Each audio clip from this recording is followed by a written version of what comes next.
श्री स्वामी समर्थ. सर्वांचे माझ्या मराठी यूट्यूब चॅनलमध्ये म्हणजे शंकर महाराजांचा आशीर्वाद या चॅनलमध्ये मनापासून स्वागत आहे. स्वामींच्या कृपेने तुमच्या सर्व चांगल्या इच्छा पूर्ण हो. मैत्रिणींनो, तुम्हाला माहीत आहे का शिवलिंगावरती श्रावण महिन्यामध्ये जल अर्पण करण्याचे फायदे काय आहेत? याबद्दल आपण भोलेनाथांची पौराणिक कथा ऐकणार आहोत, जी दुःख आणि संकटांचा नाश करते. मैत्रिणींनो, यापूर्वी तुम्ही माझ्या चॅनलला अजूनही सबस्क्राईब केलेलं नसेल, तुम्ही माझ्या चॅनलवर नवीन असाल तर माझ्या चॅनलला सबस्क्राईब करा. चला तर मग जास्त वेळ न घालवता ती छोटीशी कथा आपण पाहूया, जी दुःख आणि संकटांचा नाश करते. ही कथा शिवपुराणात वर्णन केलेली आहे. शिवपुराणात असे म्हटले आहे की जर भक्ताने शांत मनाने आणि भक्तीने ही कथा ऐकली तर त्याच्या जन्मातील दुःख आणि दारिद्र्य देखील संपते आणि तो सर्व व्याधीतून मुक्त होतो. त्याच्या भाग्याचे दार उघडते. चला भगवान शिव आणि माता पार्वतीची कल्याणकारी कथा ऐकूया. जर तुम्ही ही कथा शेवटपर्यंत ऐकली तर तुम्हाला तुमच्या समस्यांवर नक्कीच उपाय सापडेल. मैत्रिणींनो, देवावरील श्रद्धा आणि भक्ती 100 पट वाढेल. म्हणूनच पूर्ण लक्ष देऊन ही कथा तुम्ही ऐका. पुराणामध्ये एका गावात एका गरीब ब्राह्मण आणि त्याची पत्नी आणि मुलासह राहत होता. त्याच्या मुलाचे नाव सोमदत्त होते. तो गरीब वृद्ध ब्राह्मण दररोज भगवान शिवलिंगावर पाणी अर्पण करायचा आणि मनोभावे पूजा अर्चना करायचा. त्याची पत्नी ब्राह्मणीला हे सर्व अजिबात आवडत नव्हते. खरं तर त्यापूर्वी त्या ब्राह्मणाची ब्राह्मणी खूप पूजा उपास तापास सर्व काही करत असे. हे सर्व करूनही तिची गरिबी दूर होत नव्हती. त्यामुळे ती तिच्या गरिबीला खूप कंटाळी होती. ब्राह्मण लहान असताना तो कथा सांगून आणि पूजा करून दक्षिणा आणत असे आणि त्यावर तो उदरनिर्वाह करत असे. तरीही कधी ब्राह्मणीन कधीतरी तिची गरिबी दूर होईल या आशेने भगवान शिवाची पूजा करत असे. पण तिला काही तिच्या पूजेचे फळ मिळाले नाही. आता ब्राह्मण म्हातारा झाला होता. त्याच्यात इतकी ताकद नव्हती की तो गावोगावी जाऊन कथा सांगू शकेल. तो आजारी पडू लागला. घरात कमावणारे कोणी नव्हते. ब्राह्मणाचा मुलगा सोमदत्त गुरुकुलात शिक्षण घेत होता. आता ब्राह्मणाच्या घरात अन्नटंचाई निर्माण झाली होती. म्हणून तिने रागाने प्रार्थना करणे थांबवले आणि ब्राह्मणाला प्रार्थना करण्यापासूनही मनाई करू लागली आणि म्हणायची की भगवान शिव आणि इतर देवदेवतांना प्रार्थना करतात. आपले संपूर्ण तारुण्य वृद्धत्वात बदलले, पण देवाने आपले दारिद्र्य काही दूर केले नाही. या उलट आता आपण प्रत्येक धान्यावर अवलंबून आहोत. मी रात्रंदिवस उपवास केला, जप केला आणि धान्यात माझे शरीर सुकवले. आता तुमचा शिव भगवान तुम्हाला काय देणार आहे? तुम्ही फक्त शिवलिंगावर पाणी तर ओतत आहात. काहीही होणार नाही. ब्राह्मणीचे शब्द ऐकल्यानंतर ब्राह्मण काहीही बोलला नाही, कारण ब्राह्मणाला त्याच्या पूजनीय भोलेनाथांवर पूर्ण विश्वास होता. काही दिवसांनी ब्राह्मणाचा मुलगा शिक्षण करून गुरुकुलातून घरी परतला आणि त्याच्या पालकांची सेवा करू लागला. एक दिवशी सोमदत्त त्याच्या वडिलांसोबत शिवमंदिरात प्रार्थना करीत होता आणि तिथेच तो शिवभक्तांना कथा सांगू लागला की भगवान शिवाची कथा ऐकणाऱ्या भक्तांच्या मनात जी काही इच्छा असेल ती भोलेनाथ नक्कीच पूर्ण करतो, अशी कथा तो सांगू लागला. प्रिय श्रोत हो, मंदिरात पूजा करण्यासाठी आलेल्या त्याच राजाने सोमदत्तचे सर्व शब्द ऐकले आणि त्या राजाला हे खूप आवडले आणि त्या राजाने सोमदत्ताला त्याच्या राजकन्येला कथा सांगण्यासाठी कामावर ठेवले. आता सोमदत्त दररोज राजाच्या कन्येला कथा सांगायला जात असे. तिथून त्याला जे काही दक्षिणा म्हणून मिळत असे ते देऊन तो आपल्या कुटुंबाचे पालनपोषण करू लागला, आई वडिलांची सेवा करू लागला. परंतु यावरही ब्राह्मणीन खुश नव्हती. ती म्हणाली की माझ्या मुलाच्या भविष्याची काळजी वाटते. आमचे आयुष्य कसे तरी निघून गेले, पण माझ्या मुलाचे आयुष्य अजूनही शिल्लक आहे. आमच्या मृत्यूनंतर त्याचे काय होईल? असे दिसते की आमच्या भक्तीचे आणि उपवासाचे फळ आम्हाला कधीच मिळणार नाही. भोलेनाथ माझे दुःख पाहू शकत नाहीत का? माझा मुलगा राजाच्या घरातून जे काही आणतो त्यातून आमचा उदरनिर्वाह होईल, आमच्या कुटुंबाचे पोट भरते, हे मला मान्य आहे. परंतु आमच्या इतक्या गरजा कशा पूर्ण होतील? देवाने डोळे बंद केले आहेत का? माझ्या मुलालाही आमच्यासारखे गरिबीत राहावे लागेल का? ब्राह्मण आणि ब्राह्मणीचा हा दयनीय आक्रोश ऐकून माता पार्वती भगवान शिवाला म्हणाली, हे भगवान महेश्वर, तुम्ही सर्वज्ञ आहात. तुम्ही या दोघांची परीक्षा का घेत आहात प्रभू? ब्राह्मण तुमचा परमभक्त आहे. आता कृपया त्याचे दुःख नष्ट करा प्रभू, नाही तर हा ब्राह्मण तुमची पूजा करणे थांबवेल. जर त्याचा तुमच्यावरील विश्वास संपला तर काय होईल? माता पार्वतीचे शब्द ऐकून भोलेनाथ म्हणाले, हे देवी, काळजी करू नकोस. मी त्याच्या वाढत्या भागेचे बीज आधीच पेरले आहे. आता आपण दोघांनाही लक्ष्मीजी विष्णूजीसह या ब्राह्मणाच्या घरी जाण्याची वेळ आली आहे. माझ्या आशीर्वादांसह ते ब्राह्मण जोडपे विष्णू आणि लक्ष्मीच्या आशीर्वादाला देखील पात्र आहेत.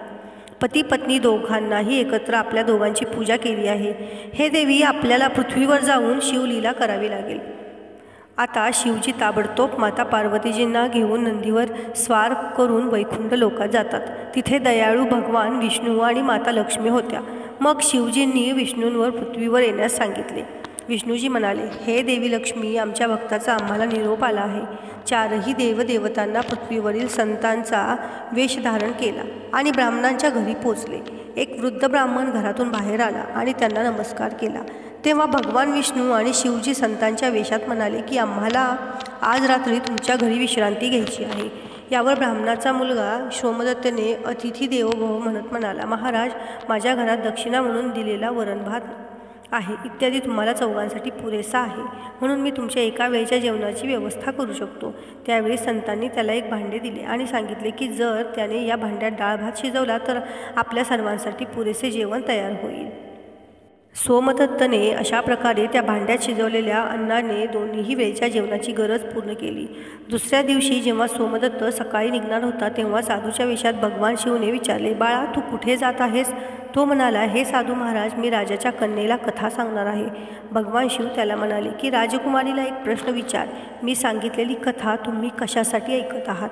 तेव्हा सोमदत्तने राजकुमारीला प्रश्न विचारला की राजकन्या, तुम्ही कोणत्या इच्छेच्या पूर्ततेसाठी ही कथा ऐकत आहात? राजाची कन्या म्हणाली, मी ही कथा या इच्छेने ऐकते की मला असा वर मिळावा की त्याची चर्चा ही सर्वांच्या ओठांवर असेल. त्याच्या कपाळावर चंद्र आणि सूर्याचा प्रकाश असावा आणि तो इतका आशीर्वादित असावा की देवी लक्ष्मी त्याच्या पायाशी खेळत असावी आणि आमच्या लग्नाची अशी मिरवणूक निघावी की यापूर्वी कोणीही पाहिली नसेल. प्रिय श्रोते हो, मैत्रिणींनो, आता परत येत असताना सोमदत्तने साधूंना राजकन्येबद्दलच्या सर्व गोष्टी सांगितल्या. दुसऱ्याच दिवशी जेव्हा तो कथा सांगण्यासाठी निघणार तेव्हा साधू म्हणाले, सोमदत्त बेटा, आज पुन्हा राजाच्या कन्येला तोच प्रश्न विचार जो काल विचारला होता.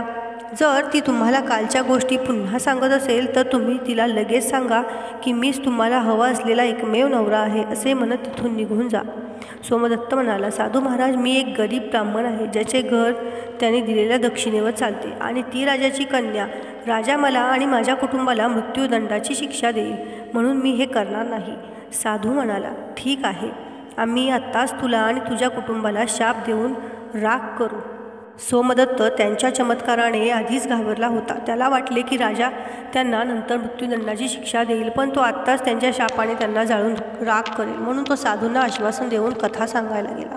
कथा सांगितल्यावर सोमदत्त म्हणाला, राजकुमारी, काल तू मला जे सांगितले आहे त्यानुसार तुला हवा असलेला वर मीच आहे असे म्हणत तो तिथून पळून गेला. राजाच्या मुलीला धक्का बसला. तिने दासींमार्फत तिच्या वडिलांना सर्व काही सांगितले. राजाने त्याला आश्वासन दिले की त्या निर्भय ब्राह्मणाला त्याची शिक्षा मिळेल आणि सोमदत्तने तिला पुन्हा तेच विचारले. तेव्हा राजकुमाराने हे सर्व तिच्या सेवकांना सांगून महाराजांना सांगण्यास सांगितले. यावर राजाने ताबडतोब आपल्या मंत्र्यांशी चर्चा केली आणि एका ज्येष्ठ मंत्र्याने सांगितले की महाराज, त्याने मृत्यूदंडाची शिक्षा देणारा गुन्हा केला आहे. तर मग पण तो ब्राह्मण आहे, जर त्याला फाशी दिली तर आपल्याकडून ब्राह्मणाच्या हत्येचे पाप होईल.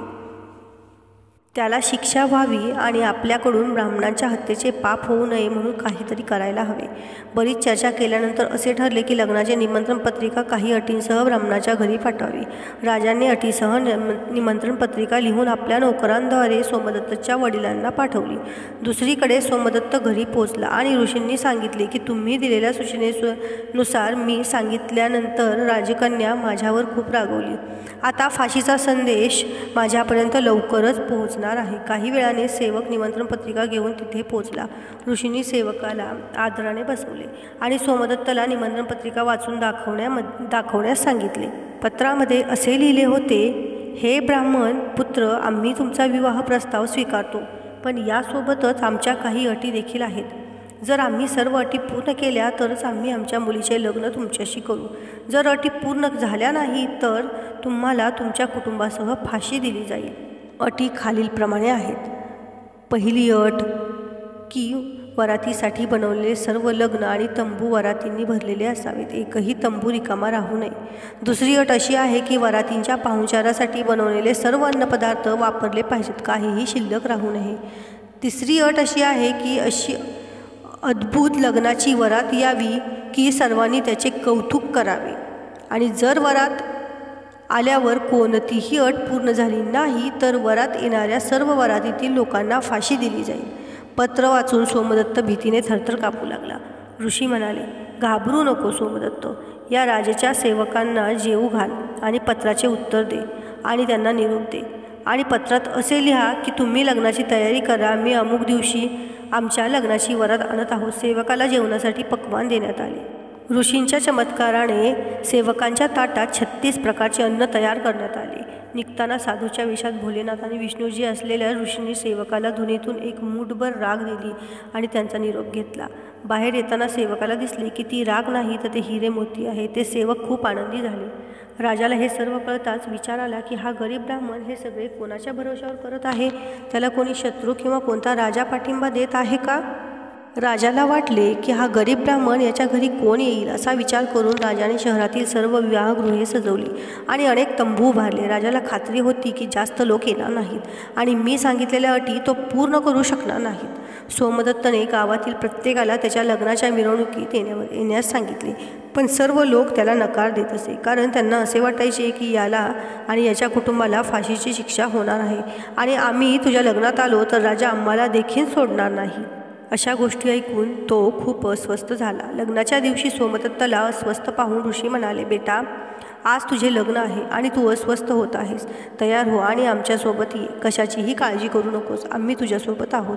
त्याच्या नशिबात जे लिहिलं आहे ते होईल. असा विचार करून सोमदत्त तयार झाला आणि ऋषींसोबत गेला. शिवजींनी या लग्नाच्या मिरवणुकीत सर्व मानवी रूपातील देवांना त्याच्यासोबत येण्याचे आमंत्रण दिले. त्यांनी लग्नात भूत, आत्मे आणि अनेक गणांनाही आमंत्रित केले. त्यामुळे सर्व लग्नगृहे आणि तंबू भरले.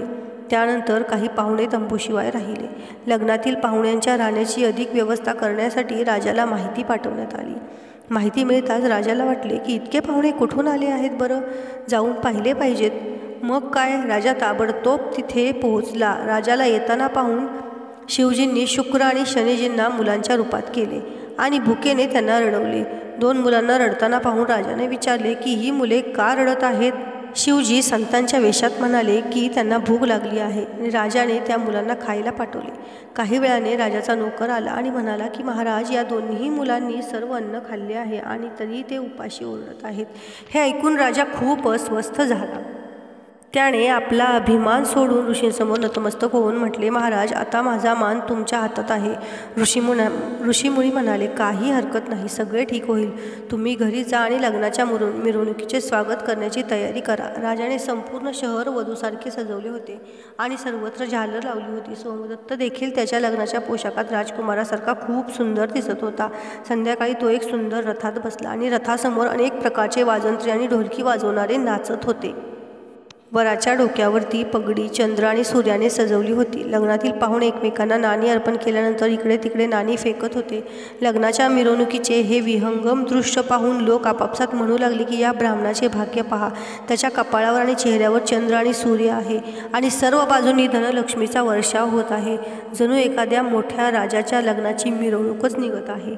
आम्ही आमच्या आयुष्यामध्ये अशी मिरवणूक कधीही पाहिली नाही आणि भविष्यात पाहण्याची आम्हाला अपेक्षाही नाही. तो खूप भाग्यवान आहे. असे लोकांकडून अशा गोष्टी ऐकून माता पार्वती म्हणाली, प्रभू, ज्याच्यावर तुम्ही आशीर्वादाचा वर्षाव करता त्याच्यासाठीच तुम्ही अन्न आणि संपत्तीचे भंडार उघडता. भगवान भोलेनाथ म्हणाले, हे पार्वती, जे भक्त पूर्ण भक्तीने माझी पूजा करतात मी त्यांना त्यांच्या भक्तीचे फळ निश्चित देतो. त्यांना त्यांचे पाप संपेपर्यंत दुःख सहन करावे लागते. पुण्यकर्मे उघडताच त्यांच्या भाग्याचे दरवाजे उघडतात आणि जो भक्त देवाच्या कथा ऐकतो त्याला राजकन्येसारखे फळ देखील मिळते. राजकन्या दररोज देवाच्या कथा ऐकत असे. तिच्या मनात जे काही हवे होते ते तिला मिळाले. हा सर्व भोलेनाथ, माता पार्वती, विष्णूजी, लक्ष्मीजी यांचा महिमा होता, ज्यामुळे ब्राह्मण श्रीमंत झाला. त्याचे घर राजवाड्यासारखे सुंदर झाले. तिच्या घरात नोकरांची कमतरता नव्हती. घर अफाट संपत्तीने भरले होते आणि ब्राह्मण स्त्रीनेच पुन्हा देवाची पूजा करू लागली. ती मोठ्या प्रमाणात दान देऊ लागली आणि दररोज देवाच्या कथा ऐकू लागली. तर मैत्रिणींनो, तुम्हाला ही कथा कशी वाटली? भोलेनाथ कसे प्रसन्न होतात, ही माहिती कशी वाटली हे मला कमेंटमध्ये नक्की सांगा. माझ्या चॅनलला सबस्क्राईब, फॉलो करायला, लाईक करायला विसरू नका. श्री स्वामी समर्थ. श्री